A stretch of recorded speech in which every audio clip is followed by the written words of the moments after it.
Google map ব্যবহার করে Google map থেকে যদি অক্ষাংশ দ্রাঘি মাংস বের করে চান তাহলে প্রথমেই গুগল ম্যাপে যাবেন। গুগল ম্যাপে যাওয়ার পর আপনার উপরের দিকে এই আইকনে ক্লিক করে দিয়ে স্যাটেলাইট ক্লিক করে দিবেন। স্যাটেলাইট সিলেক্ট করে দিয়ে ক্রস চিহ্ন দিয়ে কেটে দিবেন।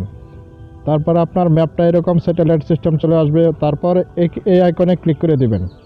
এখানে ক্লিক করে দেওয়ার পর আপনি একটু জুম করবেন। জুম করার পর দেখবেন আপনি যেই লোকেশনে আছেন সেই লোকেশনটাতে আপনি ট্যাপ করে ধরে রাখবেন কিছুক্ষণ।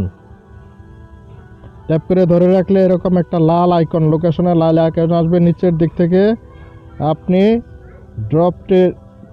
ড্রপ পিন এটা উপরের দিকে উঠাবেন। উঠানোর পর দেখবেন এই যে এটা একটা নাম্বার আছে এখানে। এটার প্রথম অংশটা হলো অক্ষাংশ, দ্বিতীয়টা হলো দ্রাঘিমাংশ।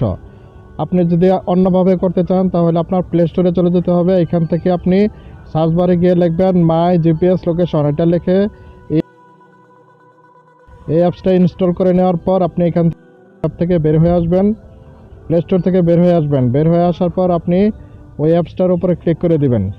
ক্লিক করে দেওয়ার পর আপনার লোকেশনের পারমিশন চাইবে, এটা অ্যালাউ করে দিবেন। এখানে অ্যালাউতে ক্লিক করে দিবেন।